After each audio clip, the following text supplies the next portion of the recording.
Hello, Ritik. Thanks for visiting us.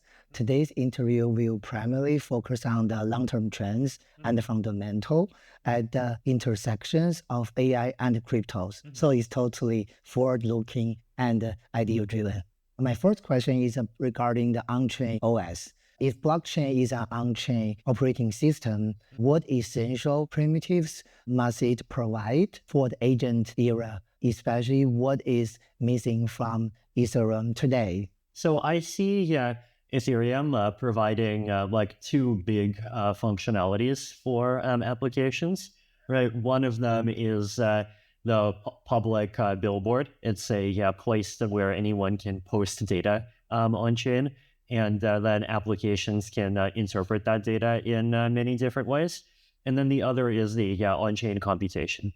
And the on-chain computation this includes like financial applications, includes other applications, includes DeFi, includes many other things. I think with AI, it's fundamentally the same, like the same thing, like the same use cases will continue to be important. I think AI will definitely make the way that we interact with like the blockchain and with other tools that that we have very different. Like there's many differences, but one of them is that the in a pre-blockchain world, as a user, you're interacting through one interface, and then that one interface is like an interface to one thing. And with AI, the more like AI as it exists right now and probably the next few years, what we're seeing is that we're seeing tools, and then you have skills, and then you can have like user-side AI that can use these different skills, and it can just do things that combine like interacting with many different things at the same time. Intuitively, like that should increase the amount of workflows that we see that interact with Ethereum and also interact with other kinds of things. And so I think to me, like the operating system is like almost the wrong metaphor in some ways, right? Like I think the operating system will continue to exist, but like it will be smaller, it will be more simple. And then we will just have a collection of like different tools, different skills that like AI will help people like use and do things with. And blockchain to me is like the most natural way to allow like applications to happen that allow cooperation between many different people and that kind of work in the long term and work without needing to like agree on like who to trust. And the other thing is also the economic layer, right? This is the layer where like blockchains can support AIs, right? Yep. Because like there's this difference of like can you have more decentralized AI and more centralized AI? Mm-hmm. And if you have more decentralized AI, that means you have different AI things like agents, programs, whatever you call it, that are built by different people that need to that are controlled by different people that need to interact with each other. Yep. And for that interaction to be possible, you need to have an economic layer, right? Mm-hmm. Because either cooperation is based on like economic incentives, economic rules, rewards, like penalties, or it's based on central control. And so it's like usually one of the two, right? And if we can set up the economic system, then like that makes more decentralized interaction between AI possible. Exactly. As an operating system, we have runtime, we have a software built on top of it. Just as you mentioned, it's like for this whole new world of agent e-commerce, we need to find a way to find agent, define the appropriate agent to meet people's specific needs. Yeah. And users agent could also get involved to integrate together. They can build their own skills, MCPs, CLIs.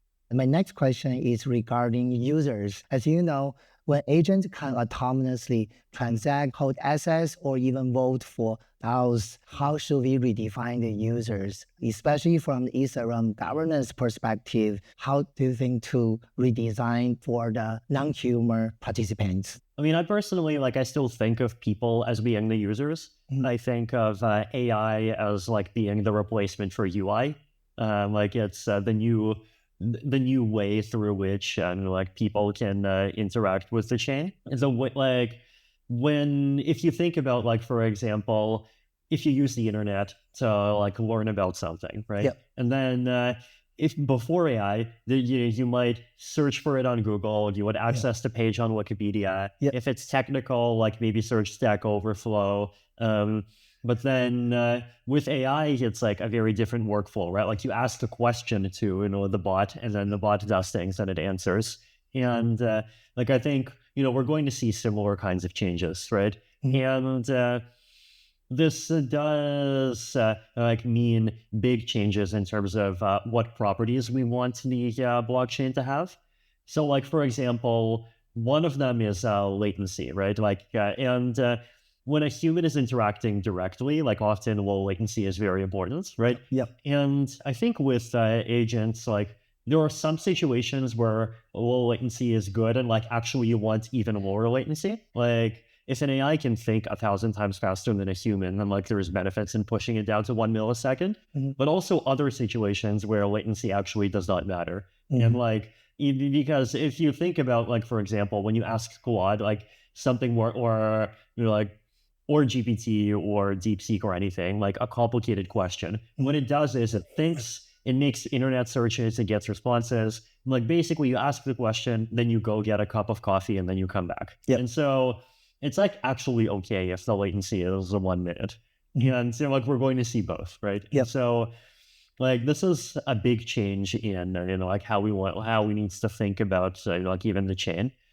How we think about the interface layer will change a lot. Like if we look at the wallet, for example, right? Yeah. Like the piece that I think will stay the same is the SDK, like the core software that is just, it's like an API layer, like it has a function, send coins, tell me my balance, like do something privately.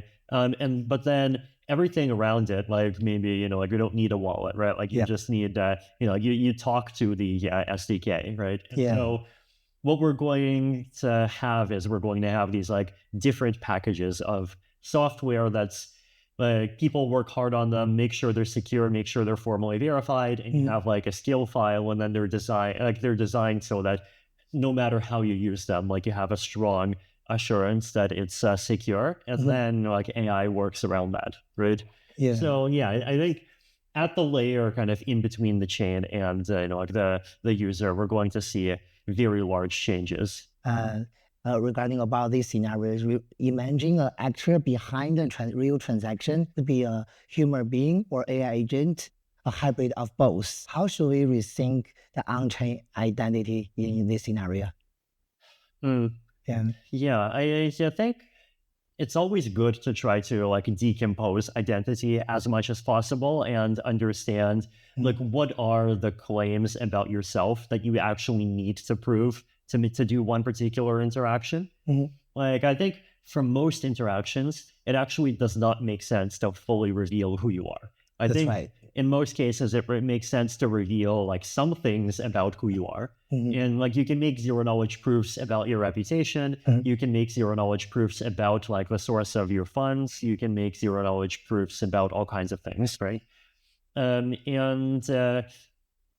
think it makes sense to like figure out some framework that makes it easy to do these kinds of things. Like making it easy to zero knowledge proof things about Ethereum, about like things that people have, making it easier for wallets to help people store private information. Like we also like wants to figure out like for different applications, like what is a version of this that like actually satisfies the needs of the application, and then at the same time like protects the user's information as much as possible. Yes, I have a follow-up question. In your perspective, is it possible to make a system, a framework, or an abstraction that is friendly or appropriate to both human factors or agent, or we should do something particular for agent scenario? No, I think it's fine to continue to build on top of the same framework. I think like agents themselves can like figure out like what like what things they need to do on L1, what things they need to do in different kinds of L2s. And at least right now, I know the reasoning that they're using is not that different from like the reasoning that people are using. That's right. And I expect that, the market will figure out kind of the right distribution of tasks to these different platforms. Mm-hmm. Sounds good. There's another question about like public goods mechanism in the agentic economy world. If the agents become a major on-chain economy actors, how should the protocol level public goods mechanism evolve for these non-human capital flows? Yeah, this is tricky because figuring out how to fund public goods is a governance problem. And to have governance, you need to have a theory of who the stakeholders are. And I think there's still stakeholders, right? Like for every agent, there's people who are running those agents who had some reason to run them.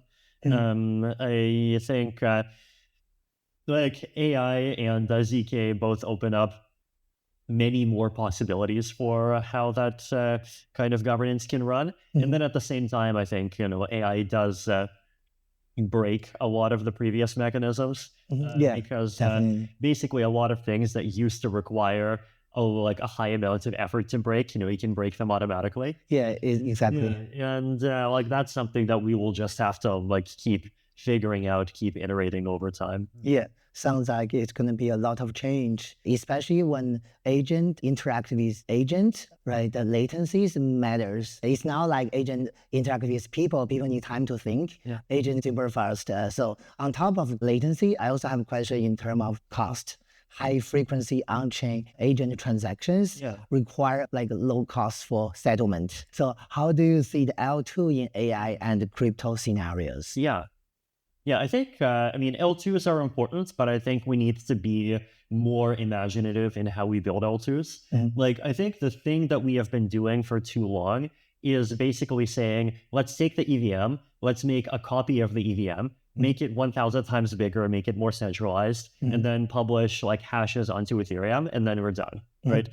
And I think one big thing that the Ethereum community has been realizing is that this actually does not make much sense.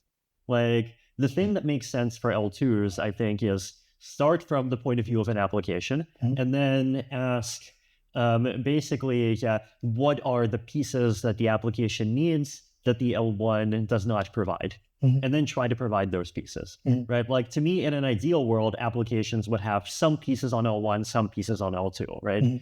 Ideally, even, for example, I think user accounts should all live on L1. And the reason is that user accounts are something that gets updated very rarely, right? And it's okay for that to be more expensive. And then individual transactions trading, order matching, that can happen on L2. And or maybe L2s can provide functionality for privacy. So for example, I already I think of things like Tornado Cash or Railgun or privacy pools as already being L2s. They're not L2s for scalability, they're L2s for privacy, but they are L2s. And so, I think we're going to see more different kinds of L2s going in different directions. I see. Great. Recently, agentic wallets, agent plugin stores, agent payment SDK, and etc., they are emerging. Where do you think the line between a great agent product experience? A great agent product experience. Yeah. I think that has many dimensions, right? It has to be, something that is intuitive, for people to use.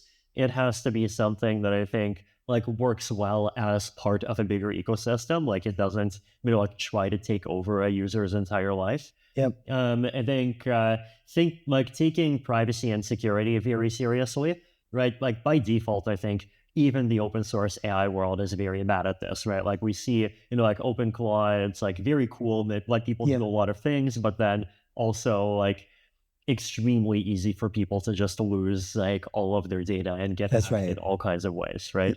And so you have to think about all of the different aspects of this.